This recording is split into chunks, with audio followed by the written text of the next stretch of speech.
बिस्मिल्लाहिर्रहमानिर्रहीम। अस्सलाम वालेकुम। मैं हूं शकील कुरेजा। 30 सितंबर बिलाखिर आ गई और सुप्रीम कोर्ट के ऊपर सबकी नज़रें हैं। उसकी वजह क्या है उसकी तफसील आपके सामने रखेंगे। जबकि आज मौलाना फजल रहमान साहब ने भी गुफ्तगू की और आज कुछ बदले बदले नज़र आए, उसके ऊपर बात करते हैं वो क्या मामला है। और मुनीब अख्तर साहब जो हैं इस वक्त मरकज़ निगाह हैं, उसके ऊपर बिलखुसूस बात करूँगा। जबकि अली अमीन गंडापुर साहब का वीडियो बयान आज जारी हुआ था, उसके ऊपर भी बात करते हैं, जिसमें वो एक इनकलाब की बात कर रहे हैं। उनका वीडियो बयान क्यों आया, उन्होंने इतनी सख्त बातें क्यों की, क्या इस पर अमल दरामद हो सकता है जो कुछ उन्होंने कहा और उसकी वजूहात क्या है, उसके ऊपर मैं तफसील से बात करूँगा। जबकि पहली खबर आते हैं, सुप्रीम कोर्ट ऑफ पाकिस्तान के ऊपर सबकी नज़र है। उसकी वजह यह है, आपको याद है 63A की जो तशरीह का फ़ैसला था, उसकी नज़र सानी अपील वो कल सुप्रीम कोर्ट के अंदर उस पर समाअत होने जा रही है और 5 रुकनी बेंच तश्कील पा चुका और कल वो समाअत होगी। लेकिन सवाल ये है कि क्या वो समाअत होगी या नहीं होगी। अब मैं ऐसा क्यों कह रहा हूँ, उसकी बुनियादी वजह यह है कि ये जो बेंच बना 5 रुकनी, इसमें जस्टिस मुनीब अख्तर साहब भी शामिल हैं। लेकिन बेंच किसने तश्कील दिया? जजेस कमेटी ने। कौन सी जजेस कमेटी? ये वो जजेस कमेटी है जो कि ऑर्डिनेंस के बाद वजूद में आई, यानी कि ऑर्डिनेंस जारी हुआ, उसके बाद रईस-ए-नवाब काजी फ़ाइज़ साहब ने नई कमेटी तश्कील दी, यानी कि मुनीब अख्तर साहब को बाहर निकाला और उसमें ऐड कर लिया अमीनुद्दीन खान साहब को, जबकि मंसूर अली शाह साहब जो कि इसके रुकन थे, उन्होंने बाइकआउट किया था। अब इस वक्त एक ही सवाल ज़ेर गर्दिश है कि क्या मुनीब अख्तर साहब इस कमेटी के किए गए फैसले को कबूल करेंगे, यानी कि जो बेंचों की तश्कील है। इसके ऊपर मैं जितने भी मतलब कि इससे मुताल्लिका लोग हैं उनसे बात हुई तो उन सब का कम व बेश मुत्तफ़िक का राय है कि जस्टिस मुनीब अख्तर साहब इस बेंच की तश्कील को कबूल नहीं करेंगे। उसकी बुनियादी वजह यह है कि वो उस कमेटी के फ़ैसले को कबूल नहीं करेंगे जिससे उनको निकाला गया। और न सिर्फ उनको निकाला गया बल्कि मंसूर अली शाह साहब के ख़त के जवाब में काजी फ़ाइज़ साहब ने जो ख़त लिखा था, जिसमें 11 वजूहात बताई जस्टिस मुनीब अख्तर साहब को कमेटी से निकालने की, तो वो उनके ऊपर एक चार्जशीट है। अब क्या इस चार्जशीट को वो कबूल कर लेंगे, यानी कि उनको बेंच से निकालने की जो वजूहात हैं, अगर तो वो उनको कबूल करते हैं तो फिर तो वो बेंच में बैठ जाएंगे। और अगर वो बेंच में बैठते हैं इसका मतलब यही लिया जाएगा कि वो इन इल्ज़ामात को कबूल कर रहे हैं। तो इम्कान ये जाहिर किया जा रहा है कि वो बेंच में नहीं बैठेंगे, और अगर वो बेंच में नहीं बैठेंगे तो फिर इसका मतलब ये हुआ इस केस की समाअत नहीं होगी। अब इस केस की अहमियत और सिग्निफिकेंस क्या है?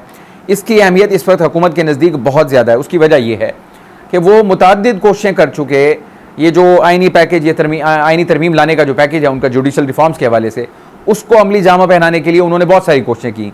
मौलाना फजल रहमान साहब को राज़ी करने की कोशिश की और इनको महसूस हुआ कि वो राज़ी हो चुके हैं। ड्राफ्ट को छुपाने की कोशिश की लेकिन वो नहीं छुपा सके, और ईवान के यानी कि सेनेट और कौमी असम्बली अरकान को भी बिठा लिया, बंदे भी तोड़ लिए। मौलाना साहब को राज़ी करने की रात गए तक कोशिशें होती रहीं, एक इजलास दूसरा इजलास रात गए चल रहे हैं। इतवार के दिन ये सारी कोशिश थी उस यानी ख्वाहिश को पाए तकमील तक पहुँचाने की जो आइनी यानी तरामीम का पैकेज है जुडिशल रिफॉर्म्स के हवाले से। लेकिन एंड टाइम तक मौलाना फजल रहमान साहब अपनी पोजीशन पे खड़े रहे और उन्होंने वो इनके साथ जो हामी नहीं भरी कि वो इनको वोट देने के लिए तैयार हैं, लिहाजा वो इनको नाकामी हुई वहाँ पर। फिर इनकी उम्मीद रही मखसूस नशिस्तों से कि मखसूस नशिस्तों के ज़रिए वो अपना ये जो हदफ है इसको हासिल कर लें, उसमें भी वो नाकाम रहे, क्योंकि अभी तक जो मखसूस नशिस्तों का मामला है वो अदलिया और इलेक्शन कमीशन के दरमियान फंसा हुआ है। ताहाल उस पर कोई फैसला नहीं हुआ और हुकूमत को वहाँ भी सुबकी हुई। अब ये आखिरी एफर्ट है, आखिरी मैं इसको सो फार अभी तक जो नज़र आ रही है उसमें ये आखिरी एफर्ट है कि 63A की तशरीह का जो फैसला था वो अगर रिवर्स हो जाता है तो फिर इनको एक विंडो मिल जाएगी फ्लोर क्रॉसिंग की, और उसके ज़रिए ये बंदे तोड़ के फिर बंदे पूरे कर लें, और बंदे पूरे करने के बाद जनाब वो अपना जो हदफ है उसको हासिल कर लें, 2/3 अक्सरियत का और आइनी तरमीम का।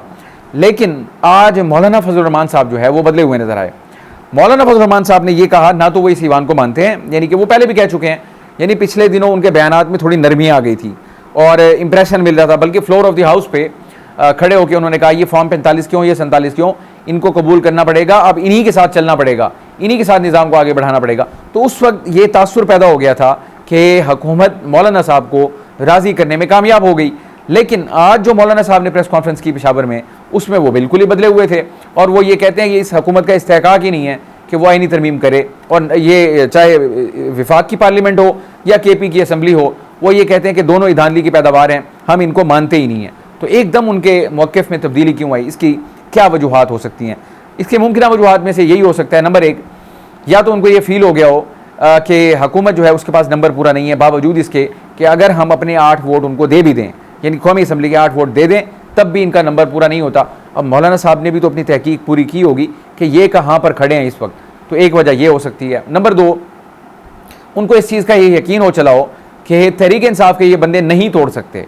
अब अगर तहरीक इंसाफ के बंदे नहीं तोड़ सकते तो फिर इसका मतलब अगर हम 8 वोट डाल भी दें और नाकामी हो गई तो जो लेबल उनको लगेगा वो हमें भी लगेगा, फिर जिम्मेदारी तो हमारे ऊपर भी आ जाएगी। इसलिए मौलाना साहब शायद पीछे हट रहे हों, ये मुमकिन वजह है। या फिर ये भी एक पॉसिबिलिटी है कि उनको 63A की तशरीह का जो मामला है उसके तनाजुर में हुकूमत ने उनको साइड पे कर दिया हो और उनकी अहमियत उतनी ना रही हो जो कि उनको पहले दी जा रही थी। इसको मैं वज़न कम दूंगा इस बात को। मौलाना साहब का वज़न अपनी जगह मौजूद है और हुकूमत उसको अंडरस्टैंड करती है और उनकी पूरी कोशिश है कि मौलाना साहब को अपने कैंप में लेके आएँ किसी तरह, ताकि वो मुखालिफ कैंप में ना जाएँ। असल बात ये है। तो अब ये इनमें से कौन सी वजह है? बहरहाल मौलाना साहब जो है आज एक नए और बदले हुए मौलाना साहब थे। ये भी कुछ ज़्यादा देर नहीं रहेगा मामला, इसको आखिर कहीं ना कहीं बैठना तो है। जो फैसला कुन महीना है वो है अक्टूबर का, और वो शुरुआत जो हो गई है फैसला कुन मरहले की वो 30 सितंबर जो आज की शुरू हो चुकी है। आगाज़ होगा सुप्रीम कोर्ट से, वहाँ से खबर आएगी, उसके बाद हुकूमत देखते हैं क्या हिकमत अमली इख्तियार करती है, क्योंकि उनकी ये कोई डेज़ उनके पास नंबर बड़े कम हैं, बहुत कम टाइम है उनके पास। मखसूस नशिस्तों वाले मामला जो है वो सेटल नहीं हो रहा, क्योंकि अभी तक तो रिव्यू भी उसके फाइल तो हो चुके हैं लेकिन समात के लिए मुकर्रर नहीं हुए, और इलेक्शन कमीशन ने एक और रिव्यू भी डाल दिया। तो ना वो तहरीक इंसाफ को मिल रही हैं, ना इस हुकूमती इत्तेहाद को मिल रही हैं, अभी तक वो सस्पेंडेड है मखसूस नशिस्तें जो हैं। अब इस वक्त हुकूमत के पास कोई ऐसी विंडो नज़र नहीं आ रही कि वो ये पैकेज ला सकें, आइनी तरामीम कर सकें या आइनी अदालत का क़याम वजूद में हो सके। यानी कि उम्मीद उनको ख़त्म हो रही है। ये तो हुकूमत की साइड होगी जिसमें वो बड़ी कमज़ोर विकेट पे नज़र आ रही है। दूसरा, मैंने आपको बताया था मामला मुनीब अख्तर साहब वाला। मुनीब अख्तर साहब का मामला ये है कि आपको याद है कि 3 जज जो थे वो दर्द सर बने हुए थे PDM हुकूमत के लिए, या उस वक्त जो अपोजिशन थी उसका भी कह लें आप। एक जज साहब छोड़ के चले गए, इस्तीफ़ा दे गए, एजाजुल हसन साहब, इसी तरह नकवी साहब, मज़ारिल अकबर नकवी, वो भी इस्तीफ़ा दे गए। तो तीसरे जो थे वो मुनीब अख्तर साहब थे। तो ये कभी भी हुकूमत के यानी कि अच्छी बुक्स में नहीं रहे, इनको मतलब कुछ ज़्यादा पसंद नहीं किया गया।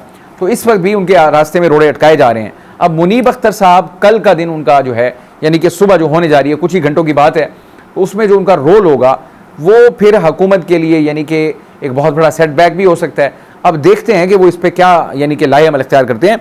लेकिन इसके साथ ही 300 से ज़ायद वकला का एक ओपन ख़त जो है वो भी इस वक्त ज़ेर गर्दिश है, और उसमें ये कहा गया है कि जज साहिबान के नाम है वो ख़त कि वो इस अदालती आइनी पैकेज जो ला रही है हुकूमत इसको कबूल ना करें, वरना इनका हशर भी वही PCO जजेस वाला होगा। आपको याद है जब वो फैसला आ गया था, PCO ख़त्म हो गया, तो फिर उसके बाद वो जजेस भी ख़त्म हो गए। न सिर्फ वो उनका यानी कि अदालतों से वजूद ख़त्म हुआ, बल्कि वो तारीख़ के कूड़ेदान में चले गए। फिर यानी कि आपका जो इज़्ज़त और वक़ार था वो भी मजरूह हुआ और नापसंदीदगी से वो देखे जाने लगे। वकला बरादरी में भी और लीगल फ्रेटर्निटी जितनी भी है, यानी उनको कुछ ज़्यादा पसंदीदा नज़रों से नहीं देखा गया। तो ये अब जो वकला हैं वो इन जज साहिबान को ये याद दिला रहे हैं कि अगर आपने ये काम किया, इसको कबूल किया, तो आप लोगों का हशर भी वही होगा जो PCO जजेस का हुआ था। आपको इसमें एक इंदिया मिलता है तहरीक का भी, क्योंकि वहाँ भी एक तहरीक खड़ी हुई थी, अदलिया तहरीक। तो फिर अगर ये अदलिया तहरीक, इसका मतलब है कि इंदिया आपको वहाँ से मिल रहा है, तो ये भी सिम्टम या सिग्नल जो है वो इस हुकूमत के लिए कोई अच्छा नहीं है, यानी मैसेज अच्छा नहीं जा रहा। हुकूमत जो ज़ोर ज़बरदस्ती कर रही है उसको हर तरफ से नापसंदीदगी की नज़र से देखा जा रहा है, और ये मेरी बड़ी स्ट्रॉन्ग कन्विक्शन है कि इसका जो फॉल आउट होगा अल्टीमेट, वो फिर इन्हीं को पे करना पड़ेगा जो ये सारा काम कर रहे हैं, चाहे उसमें नून लीग हो, पीपल्स पार्टी हो या दीगर जो भी हैं। ये इसको फेस ज़रूर करेंगे, देर आयद या जब भी है, मतलब साल 2 साल 4 साल बाद ये इसको फेस करेंगे, इसमें कोई शुबा नहीं है। क्योंकि वाज़े तौर पे नज़र आ रहा है कि वो ज़बरदस्ती ये काम हर सूरत करना चाह रहे हैं, हर सूरत अपने एजेंडे की तकमील चाहते हैं। ये तो अभी है इस्टेब्लिश करना इन चीज़ों को। जब ये चीज़ें इस्टेब्लिश होंगी तो नताइज तो बाद में अखज़ होंगे, और जो वो नताइज होंगे फिर आप अंदाज़ा लगा लें वो क्या होंगे। यानी जिस चीज़ को वजूद में लाने के लिए सर तोड़ कोशिश कर रहे हैं, चाहे कुछ भी करना पड़े। बिलावल भुट्टो साहब तो बल्कि कह चुके हैं कम वट में ये जो आइनी कोर्ट है ये बनेगी चाहे जो मर्जी हो जाए। एक बार नहीं, मुतअद्दिद बार वो कह चुके हैं। नून लीग भी साथ साथ है इस चीज़ के ऊपर, मौलाना साहब भी राजी है। बहरहाल देखते हैं वो इस मामला के ऊपर आगे कैसे बढ़ते हैं। वार्निंग्स आ रही हैं उनके लिए अभी भी, अदलिया से आती है या नहीं आती है आपको चंद ही घंटों बाद पता चल जाएगा। अली अमीन गंडापुर साहब का वीडियो बयान आया। एक तो पहली बात यह है कि वीडियो बयान क्यों आया, उसकी वजह यह है कि वो तकरीर नहीं कर सके, और जो मकाम था एहतजाज का यानी कि लियाकत बाग, वहाँ भी वो नहीं पहुँच सके। इसके बाद उनके ऊपर बहुत ज़्यादा दबाव था पार्टी की तरफ से, कारकुनान की जानिब से, और सोशल मीडिया के ऊपर बहुत ज़्यादा उनके ऊपर तनकीद हुई, बल्कि यहाँ तक भी इस्तेमाल किया कि अली अमीन गंडापुर एक बार फिर भाग गया। एक बात तो ये बनी कि उनको मजबूरन ये वीडियो बयान जो है वो देना पड़ा, और बयान जो था उनका सख्त था। लेकिन मैं उसको इस लिहाज से ये नहीं कहता सख्त, क्योंकि गंडापुर साहब की जो वजह शोहरत है वो यही है, उनका दबंग स्टाइल और उनका दबंग बयान, अमल दरामद उस पर आप देख लेना, वो 15 दिन में छुड़ा के ले जाएंगे वगैरह वगैरह। वो उन्होंने उस वक्त अपने कारकुनान को जोश दिलाना होता है, खुश करना होता है, जो भी वो कर लेते हैं, लेकिन उसके बाद वो होता कोई नहीं। इनका बाप भी जगह देगा, हम जहाँ चाहेंगे जलसा करेंगे, ये करेंगे वो करेंगे, कुछ नहीं हुआ। मीनार पाकिस्तान नहीं हुआ, फिर ये जो एहतजाज था पिंडी वाला नहीं पहुँच सके, फिर जाके उन्होंने ये वीडियो बयान दिया। वीडियो बयान अगरचे बड़ा सख्त है। अब सख्त मैं उसको क्यों कहूँगा, ये अगर होते खाली अली अमीन गंडापुर साहब तो फिर बात अलग थी। अब वो वज़ीर आला अली अमीन गंडापुर साहब हैं। अब उनके इस किस्म के जो बयानात हैं वो बड़ी तशवीश की वजह बनते हैं। अब एक तो उन्होंने कहा जी बस बहुत हो गया है और अब इनकलाब आएगा, उन्होंने खुली धमकी दी है कि अब इनकलाब, वार्निंग दे रहे हैं वो तमाम इदारों को भी, हुकूमत को भी, सबको उन्होंने उसमें रगड़ा दिया और कहा जी अब इनकलाब आएगा। अब बात यह है इनकलाब कैसे आता है? इनकलाब तो किसी आइन, किसी कानून, किसी चीज़ को नहीं मानता, वो तो हथियार उठाते हैं और फिर जो उनकी विल होती है उसको वो इम्पोज करते हैं, आगे जो मर्जी आए उसको वो मुनहदम कर देते हैं। ये तो इनकलाब होता है। आप आइन को मानते हैं, कानून को मानते हैं, उसी आइन के नीचे आप हुकूमत बना के बैठे हैं, उसी आइन के नीचे आपने हलफ उठाया, सारा कुछ किया हुआ, तो फिर ये इनकलाब की बात तो मेरा नहीं ख्याल कि ऐसा कोई उनकी इंटेंट भी है। बहरहाल जैसे वो बयान पहले देते हैं, जैसा कि उन्होंने कहा था कि 15 दिन में इमरान खान साहब को छुड़ा के ले जाएंगे, तो वो 15 दिन की बजाय 20 दिन गुजर गए, लेकिन ऐसा नहीं हो सका, जबकि गवर्नमेंट की तरफ से भी उनको प्रोवोक किया जा रहा है। और मैं इसको बिलखुसूस वज़ीर दिफा ख्वाजा आसिफ साहब ने जो ट्वीट की उसमें उन्होंने उनको यानी याद दिलाई चीज़ें बहुत सारी, यानी जो उन्होंने धमकियाँ दी, मेरा ख्याल है कि उनको भी कुछ थोड़ा बहुत ख्याल करना चाहिए। अगर आपकी वज़ादारी है तो आपको वज़ादारी का मुजाहरा भी करना चाहिए। आप उनको प्रोवोक कर रहे हैं, लेकिन अफसोस ये है कि गंडापुर साहब प्रोवोक हो भी रहे हैं। अब उनके ये जो बयानात हैं ये बड़े ख़तरनाक हैं।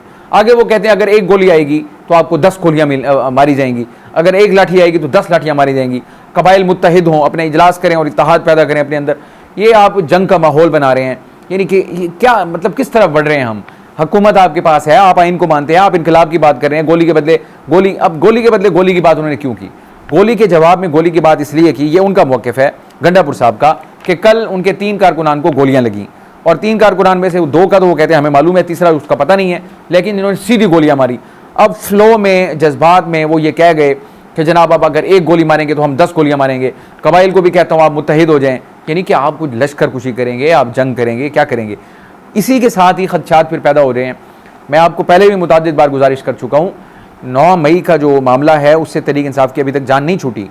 ना ये माफ़ी मांग रहे हैं और दूसरी तरफ माफ़ी से पीछे नहीं हट रही, कहते हैं माफ़ी मांगेंगे, आपको इंतशारी टोला कहा गया। अब अगर इस किस्म के बयानात देंगे, आपने बयानात दे दिए, हो सकता है आपका ये मतलब ना हो, लेकिन कारकुनान में तो इश्ताल पैदा होता है।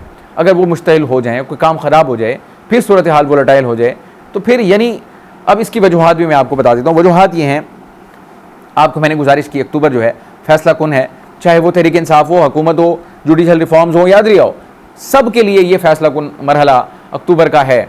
यानी हुकूमत का सबसे बड़ा हदफ है आईनी तरामीम लाना, जुडिशल रिफॉर्म्स, और तहरीक इंसाफ का है उसको रोकना हर सूरत। अब तहरीक इंसाफ नए मोड में जा चुकी है। उन्होंने एहतजाज आज कराची में बड़ा ज़बरदस्त उनका यानी कि एक रैली थी, मज़ार कायद तक गई और भरपूर वहाँ पे लोगों ने शिरकत भी की, ज़बरदस्त रैली थी, वो हो गई। कल आपने रावलपिंडी में देख लिया, 2 अक्टूबर को 3 बड़े शहरों में फिर होने जा रहा है। तो ये इमरान खान साहब भी, यानी उनको वक्त की नज़ाकत का अंदाज़ा है, टाइम उनके पास कम है, ये जो अक्टूबर का महीना है ख़ास तौर पे, तो वो भी अपनी जो एक्सपेडाइट कर रहे हैं मामलात को। तो इसलिए मैं कह रहा हूँ कि अक्टूबर फैसला कुन होगा। क्या सूरत हाल बनेगी, क्या नहीं बनेगी, आपको हर दिन कोई ना कोई नई बड़ी खबर मिलेगी। मेरा ये ज़ाती गुमान है अक्टूबर जो है वो हो सकता है फैसला कुन हो, तहरीक इंसाफ के हवाले से भी, जुडिशल के अदलिया के हवाले से और बिलखुसूस हुकूमत के हवाले से भी। तो तीनों जो फरीक हैं अपना पूरा जोर लगाएंगे। हुकूमत अपना आईनी पैकेज लाने का पूरा जोर लगाएगी, तहरीक इंसाफ रोकने का पूरा जोर लगाएगी, अदलिया क्या रोल प्ले करेगी, इसका आगाज़ आपको कल सुबह से नज़र आएगा। उसके बाद आपको आगाह करेंगे कि मामलात आगे किस रुख बढ़ रहे हैं।